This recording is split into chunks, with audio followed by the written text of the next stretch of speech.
मैं 12वें राष्ट्रीय मतदाता दिवस के अवसर पर भारत के सभी मतदाताओं को बधाई एवं शुभकामनाएं देता हूं। यह दिन हमें दर्शाता है कि हर एक वोट अमूल्य है। आज मैं देश के प्रत्येक मतदाता के प्रति अपना आभार व्यक्त करता हूं। विश्व के कई भाग ऐसे हैं जहां वोट देने का अधिकार एक लंबे संघर्ष के बाद हासिल हुआ। हमारे देश के सभी वयस्क नागरिकों को यह अधिकार तभी मिल गया था जब भारत आजाद हुआ। वोट देने का यह अधिकार बहुमूल्य है।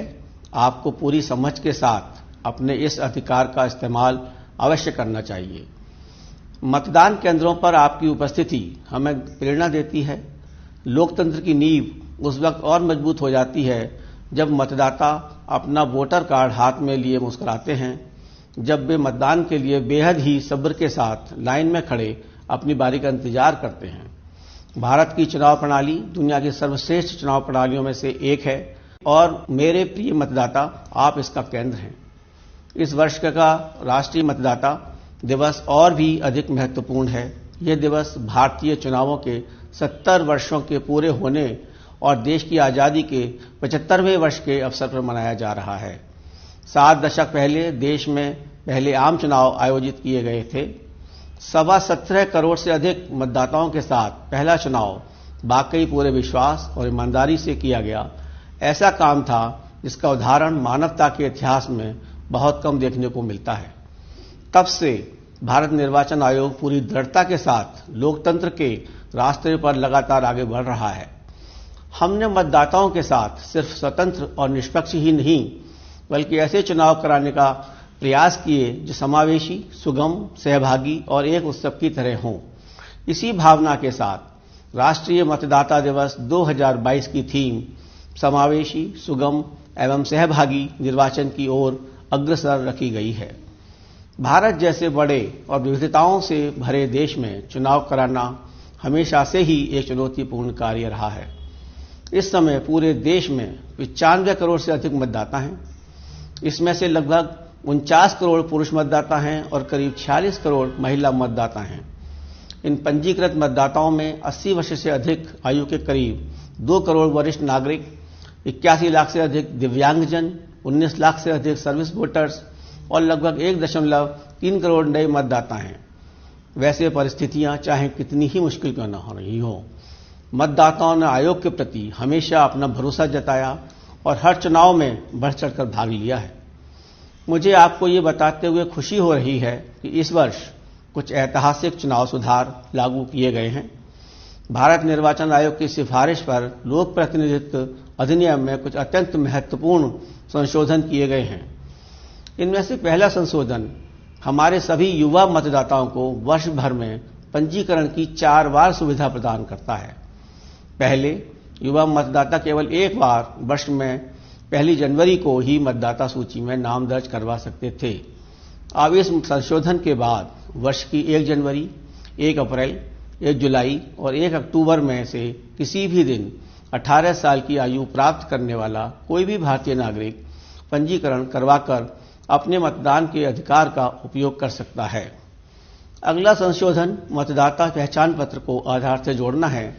इससे मतदाता सूची में से नामों का दोहराव हटाने और उसे अधिक सशक्त करने में मदद मिलेगी।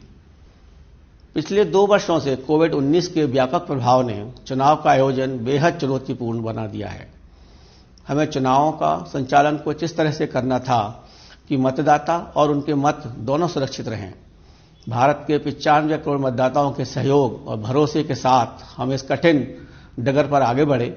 स्वास्थ्य और सुरक्षा के सभी उपायों को अपनाकर हमने 6 राज्य विधानसभाओं और कई उपचुनावों को आयोजित किया। एक बार फिर लोकतंत्र में अपना अटूट विश्वास रखने वाले दृढ़ निश्चयी भारतीय मतदाताओं ने महामारी के दौरान आयोजित इन सभी चुनावों में पहले से अधिक संख्या में मतदान किया। उन्होंने संदेह करने वालों को गलत साबित कर दिया। इस मतदाता दिवस हम आप सभी को नमन करते हैं। महामारी के दौरान चुनाव आयोजित कराने के प्रोटोकॉल पर आयोग ने दुनिया भर के निर्वाचन निकायों के साथ विमर्श किया। भारत विश्व निर्वाचन निकाय संघ का अध्यक्ष है। इसमें 108 देशों के सदस्य शामिल हैं। अपनी सर्वश्रेष्ठ पद्धतियों और पहल को दुनिया के साथ साझा करने के लिए कई वेबिनार और international virtual election visitors program आयोजित किए गए। भारत निर्वाचन आयोग द्वारा अब तक लगभग 2000 अंतर्राष्ट्रीय प्रतिभागियों के लिए 100 से अधिक कैपेसिटी बिल्डिंग प्रोग्राम आयोजित किए गए। ये प्रतिभागी खासतौर से दुनिया के नए और उभरते लोकतंत्रों से थे। हमारा ये पूर्ण विश्वास है कि सभी श्रेणियों के मतदाताओं की समान भागीदारी ही चुनावों को सार्थक बनाती है। भारत निर्वाचन आयोग महिलाओं, दिव्यांगजनों और वरिष्ठ नागरिकों को विशेष सुविधाएं उपलब्ध कराता है ताकि उन्हें सुविधाजनक और एक सुखद मतदान अनुभव प्राप्त हो। आयोग ने ऐसे सभी मतदाताओं को डाक मतपत्र यानी कि पोस्टल बैलेट की सुविधा का विकल्प दिया है, जिनकी आयु 80 वर्ष से अधिक, जो दिव्यांग हैं और जो कोविड से प्रभावित हैं। आयोग मतदान केंद्र की सुविधा को उनके दरवाजे तक ले आया है। आयोग ने चुनावी प्रक्रिया में पारदर्शिता को बढ़ाने तथा चुनावी सेवाओं को मतदाता के लिए और अधिक अनुकूल बनाने हेतु टेक्नोलॉजी का भरपूर इस्तेमाल किया है, जैसे वोटर हेल्पलाइन ऐप। एक ऐप सी विजिल भी है जो आदर्श आचार संहिता के उल्लंघन के मामलों में त्वरित कार्यवाही सुनिश्चित करता है। इसी कड़ी में एक नया ऐप नो योर कैंडिडेट है। ये मतदाताओं को उम्मीदवारों के आपराधिक इतिहास सहित उनके बारे में पूरी जानकारी प्रदान करता है ताकि मतदाता सजग होकर अपना विकल्प चुन सकें। हाल ही में गोवा, मणिपुर, पंजाब, उत्तराखंड और उत्तर प्रदेश की विधानसभाओं के आम चुनावों की घोषणा की गई है। ये चुनाव 690 विधानसभा क्षेत्रों में करवाए जाएंगे।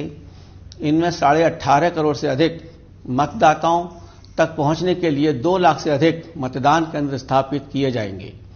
हम इन राज्यों के 25 लाख नए मतदाताओं का स्वागत करने के लिए भी उत्सुक हैं, जो पहली बार अपना वोट डालेंगे। लगातार बदलती स्थितियों को ध्यान में रखकर आयोग ने सभी राजनीतिक दलों और उम्मीदवारों के लिए कड़े दिशा निर्देश जारी किए हैं। हमने चुनाव वाले राज्यों में टीकाकरण की रफ्तार बढ़ाने पर भी जोर दिया है। इन आम चुनावों को पूरी तरह से कोविड सुरक्षित बनाने के लिए सभी प्रबंध किए जाएंगे। मैं इस अवसर पर चुनाव वाले 5 राज्यों के मतदाताओं का स्वागत करते हुए उनसे आग्रह करता हूं कि वे इन चुनावों में हमेशा की भांति पूरे जोश एवं उत्साह के साथ भाग लें। भारत निर्वाचन आयोग के लिए मतदाता सच्चे नायक और आइकन हैं। मतदान केंद्र पर आपकी उपस्थिति लोकतंत्र को मजबूत करने के साथ ही देश को गौरवान्वित भी करती है। मैं राष्ट्रीय मतदाता दिवस के अवसर पर पुनः देश के प्रत्येक नागरिक को हार्दिक बधाई एवं शुभकामनाएं देता हूं। जय हिंद।